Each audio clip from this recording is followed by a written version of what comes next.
Hello, everybody. Welcome back to my basement. What's going on, masters of your own destiny? I hope everybody's doing fantastic. Beautiful day here in New York and beautiful day in my basement. So I'm very happy to have you back with us. This is a podcast created for everybody out there who is interested in the communication, media, and the arts.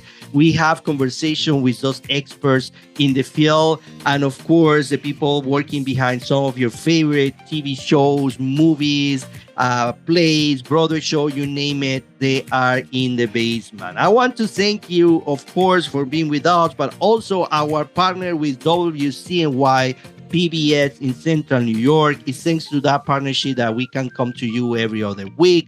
So WCNY, thank you for the trust. Really, I really appreciate it. Today, of course, we have an excellent expert in the field of acting. He's one of the best actors, new actors, upcoming actors out there, who is actually in one of my new favorite TV shows called The Wheel of Time. If you have not watched The Wheel of Time, please go and watch it. I promise you, you will enjoy this show. And one of the main characters play in this show, the actor who played it is in the basement, or in this case, in London, waiting for us. Marcus Rutherford is in the house, and I cannot wait to have this conversation about not only The Wheel of Time, of course, but about acting and rejection and how to prepare your characters and the relationship that directors have with the actors. I mean, I have so many questions for Marcus that I want to start this new episode from Suarez Basement right away.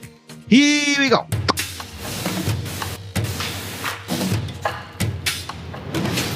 I'm in a basement in New York. I love it.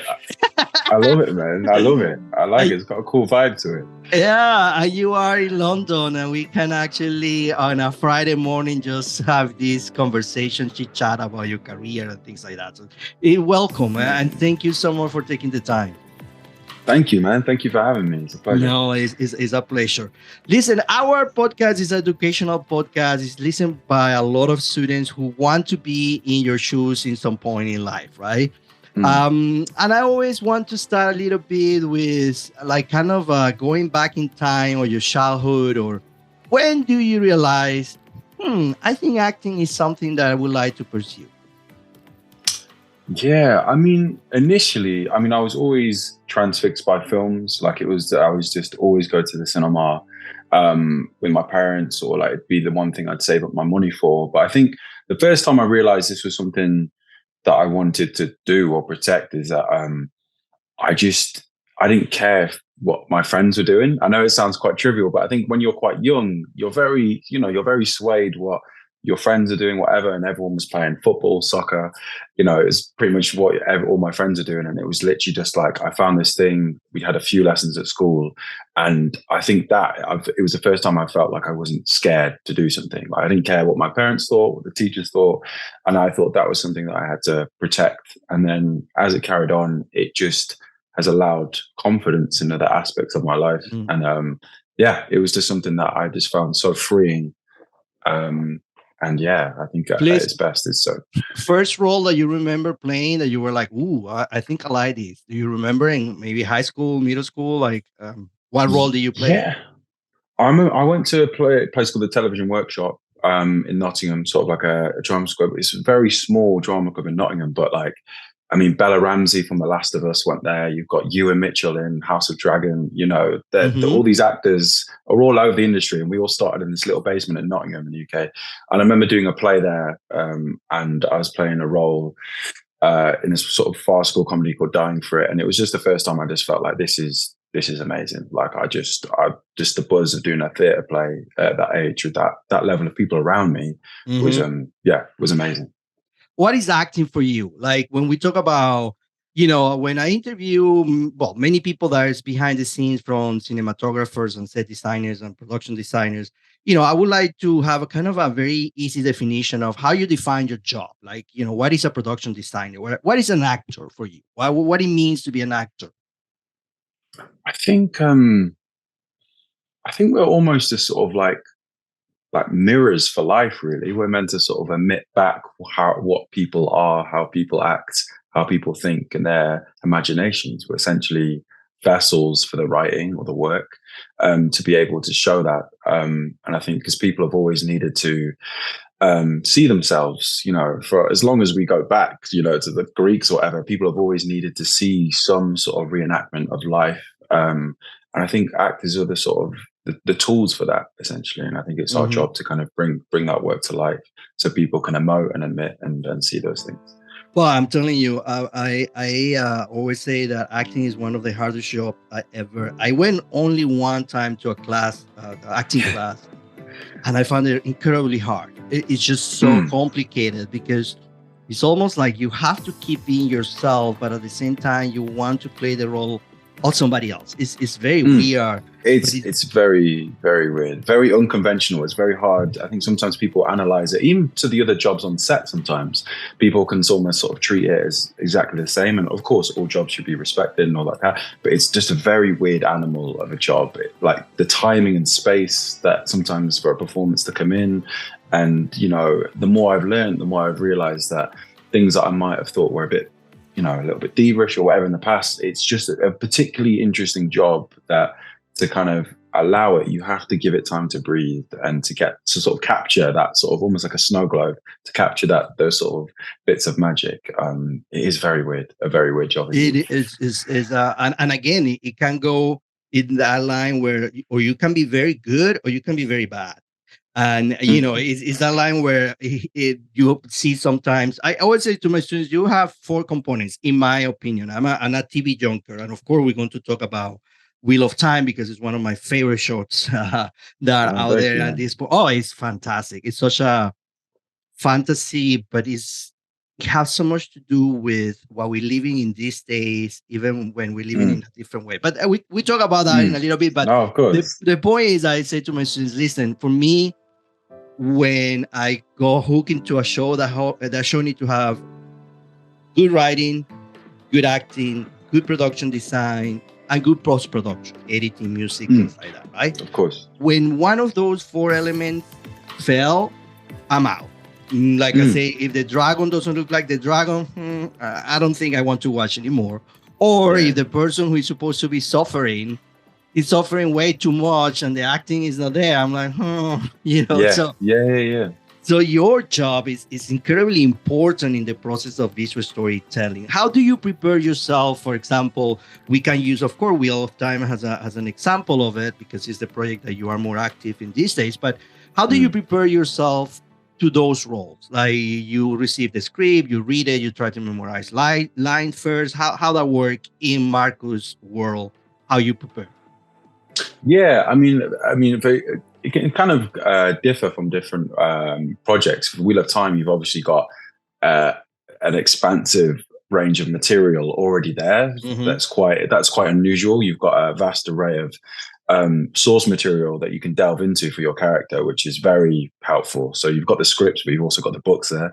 Right. But usually, if it's a contemporary piece or like an original piece of writing, you really just, for me personally, it always helps for me to know what the character is doing before we pick them up on the first scene, the first page. What were they doing before that in terms of a prep, and potentially where would they go afterwards? And it just sort of establishes, a lived-in character and not something that's sort of a finite piece that, as soon as you first see them on that first scene in the bedroom, on the bus or whatever, you believe that, they were there the day before. And it's just something, and that, again, it's so interesting you said about the other roles, that comes from all the departments. We've had, on the show that we've had already, we've seen the costume departments change and things like that. And it can help the world look so much more lived in. Like it looks so much more real. It looks like a village that's been there for 100 years, rather than people are wearing those costumes that look a bit new for the day. Like the breakdown of the costumes, the visual effect, those things can, you without even realizing, the audience feel like this is a village or a kingdom or a club, a bar that we could have gone to the day before, the day after, and those people would have been there. And I think that is something that I always think about with the characters, like what were they doing before that first page of the script that we found? And and you start to just think about their sort of interests and what they'd be doing in between the scenes. I think is Do quite you have interesting. a kind of ritual that you do before? Ritual mean like, I don't know, you breathe or you go for a run before the scene or anything that help you to prepare for the moment that the director say, okay, action. Anything that you do? I think the most thing is sometimes I listen to music. I think I've realized the more I've got into it, like 90% of it is relaxation and confidence. I mean, you can have a vast array of skills from, your drama school or theatre school and all this kind of stuff, which is invaluable. And that's always incredibly helpful to be taught all those things. But when the camera's there and you have a whole crew and someone's like, okay, we've got to get this because we need to get that next shot and time and money and all that kind of stuff, you're naturally going to go, whoa, you tense up. So it's the idea of just relaxing is and seeing the older actors who come in on the Wheel of Time, whether it be Faris or Alvaro or, obviously Rosamund, watching those people, just take their time in terms of their performance and shut out all the pressures of what's going on around them. I think that's one of the biggest things. And music for me always helps that. It kind of shuts out all the kind of the craziness of the set and means that you don't go in feeling, that the day or, we could have 1 hour before sunlight goes down or, all that kind of stuff. You kind of shut out all those things and you're able to kind of give it the best stab you can. Well, and the other thing is that you could have a bad, that's the thing is a profession that demands so much of the emotional aspect of the individual, because the director will not care if you have or no a bad day as a person, right? Yeah. Your job 100%. is to action, and I don't care if I just finish, I don't know, have a fight with somebody, or I need to be ready for that moment, right? So for me, that is what is such a incredibly beautiful of acting. Is like, I don't care what happened in your personal life, but the moment that the director say action, you need to be in character. You need to be ready to go. And that's why I think I was saying it's quite interesting. It can be taught kind of similar to, we do another take if the focus is off or if you hear a plane or something like that. And those jobs, we can go again. Sometimes if you've got a scene where you're meant to be screaming or crying or whatever, and, you have to go again and go again. It's taking something you and your energy and your, that. So it's sometimes can be treated as if a job that you can, you're almost like a robot that you can keep going or do this again, or, come in on this line halfway through the scene or whatever. And I think when it goes quite mechanical and quite, that's when it can be quite tricky, because it's a job that it's quite fluid, and sometimes it's within the beast of all those other jobs that are of course incredibly just as important, but sometimes it just needs that little bit of extra sort of time to maneuver itself. And and costumes, and I always ask this to the other side, I mean, to the people who does the costumes and the people, what is the relationship that the costume have with the actors, or the set have with the actors. I'm curious, for you as an actor, how important is that moment where you get into costume or when you go into that old village? Do that help you with the process of, going into character? I always mention this example, but I remember when I was a kid, there was a very old TV show called Zorro, which was a black. That was my favorite character, my favorite costume. And it wasn't only until I put the costume that I was like, oh, I'm freaking Zorro. Like, I'm the guy, right? Did that happen to you in that sense, that the costumes and the setting help you to bring those characters to life? 100%. Especially, I mean, in a contemporary setting, like I did something just before Wheel of Time where, it was the first time I'd been wearing quite medieval kind of, fantasy clothing for a while, and all of a sudden I was wearing these trainers and jeans, and just the fact that you can put your hands in your pockets, it changes your posture and how you can run, and you know what I mean, you've got a jacket that you can put something in, like all these little things help with the character. I think Sharon, who is the costume designer on Wheel of Time, I mean, I can't speak highly enough of her. I think I hope she gets her plaudits and awards and all that kind of stuff. But she really understands the characters. She understands the character's psychology. For Perrin, the character I play, he's not particularly ostentatious. He's quite practical, and so the the costumes that he wears is almost as if he's kind of like needed to put something on that's durable. It's, where other characters have something that, when they walk in the room, they kind of want people to look at them. And she's understood the psychology of all the characters. And I've had, I'll probably say spoilers, but I've had a bit of a change in season 3. Like he goes through, something, and it meant that for the first time I've had a few costume changes, like quite big costume changes. And I think, it was almost, and we were trying on these different pieces and things that were, quite big and grand. And I remember, I think it was Christopher Nolan talking about like the bat suit or something. It was like, it almost demands a certain performance to fill it. It's so big and almost, caricatured in a way. When they were doing the screen test, the actors going in, if, some of them just didn't look, they almost looked silly. Whereas, Christian Bale came with that sort of stance, the voice, and he almost filled the costume. And I think, you sometimes feel like that. You feel like the costume almost like demands a certain level of performance and it can sort of help you in that way. And I think if you walk on set and, in Wheel of Time, you walk on and they built a village, they built a village and the chimneys going off and there's chickens running around, there's little kids playing, and you've got your, someone's, they've got metal workers who've done like the intricate details on your ring that your character might be thinking about. So much work is done before you've even said anything, before you've even walked on set. And that's incredibly fortunate position to be in as an actor. You feel very lucky that so much work has already been done before you've even said your lines. Yeah. That's the beauty of make believe and and visual storytelling. It's such a team effort, and that's where I fall in love with visual storytelling, because I always, of course, use the reference Star Wars. When I saw Star Wars for the first time in the movie, beside being very amazed by the story and everything, I was like, who's behind this? Like how they were able to do this? Like, the costumes and the effects and the music and that's where my passion started to digging into, okay, I want to be sure that I can understand the process of this humongous team effort, right? That were behind these things. And tell me a little bit now that, of course, I have this opportunity to talk to one of the main actors in one of my favorite TV shows in these days. I finished all the seasons. I'm waiting for season 3, but because you're an actor, because you read the script, because you're involved in the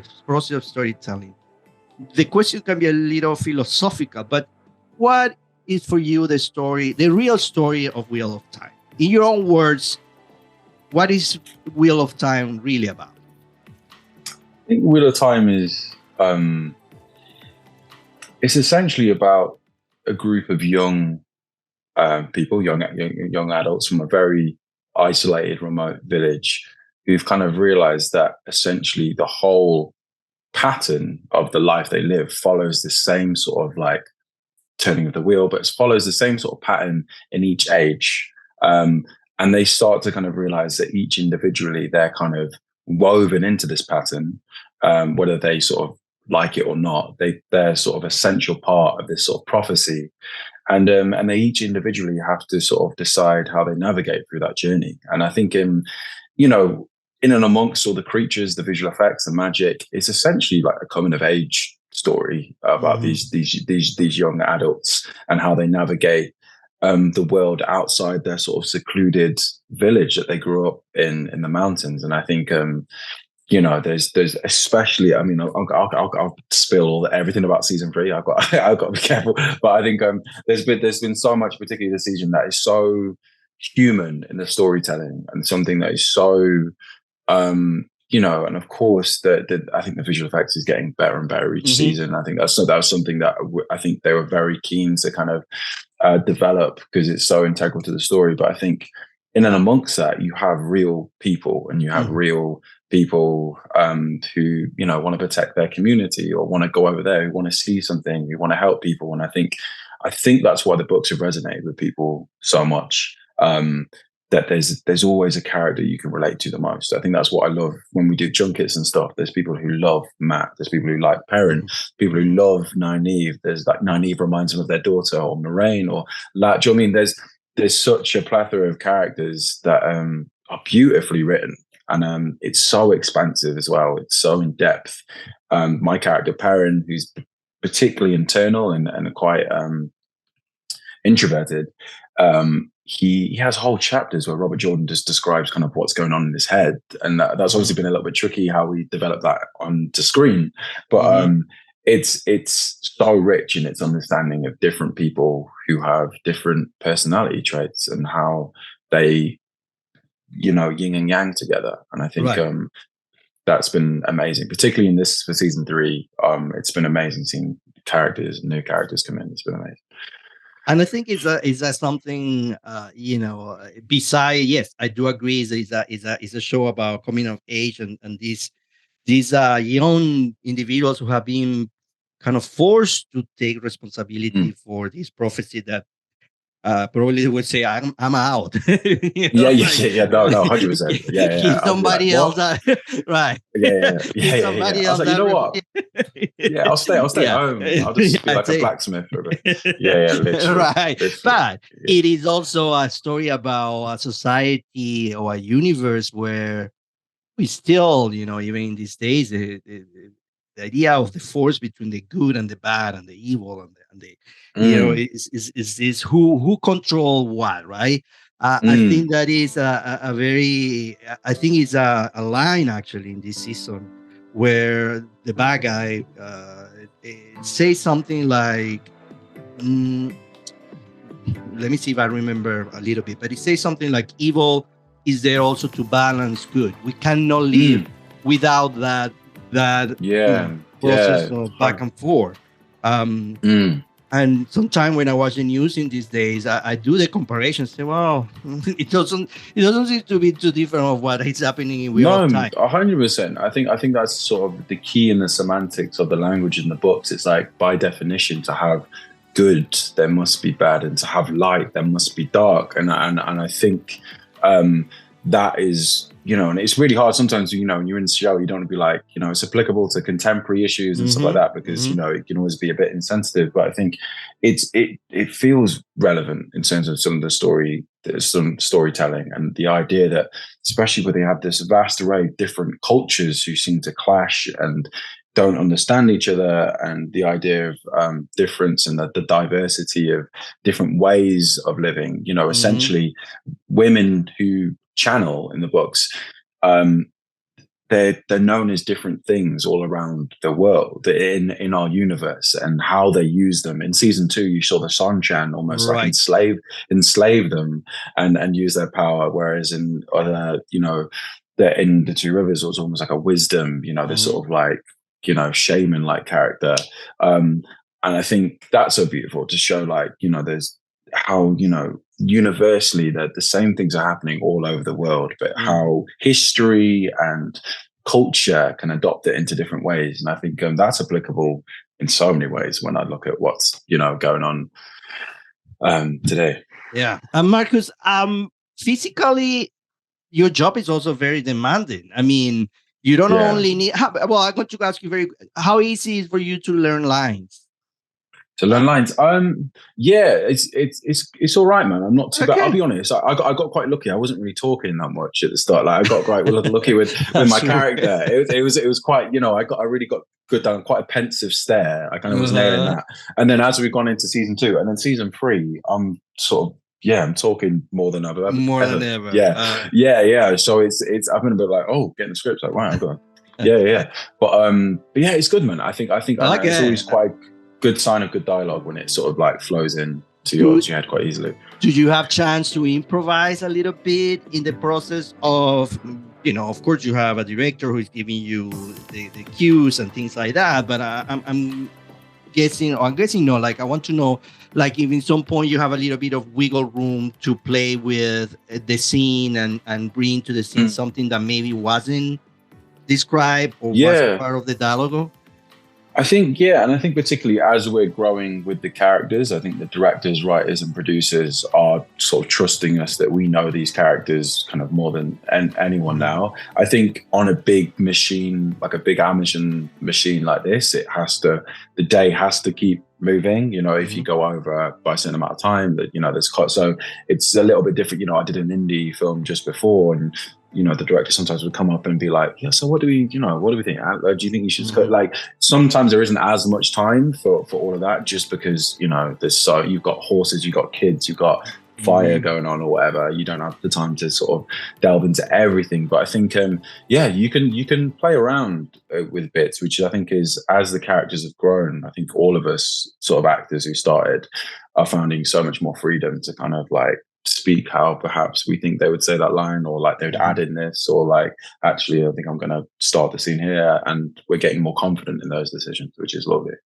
And how about the rehearsal for physical aspect? Because again, well, all of you as main characters are always in a fight, or like. So how you prepare for that? Do you have? I'm assuming you have rehearsals, choreography in order to put you there. Yeah. So you have a lot of stunt rehearsals. They put you through it, man. And the stunt team out in Prague are incredible. They've worked on Dune, like Marvel stuff. Like they're amazing. And and you just have a certain amount of rehearsals, and you kind of break it down, and then you can kind of go.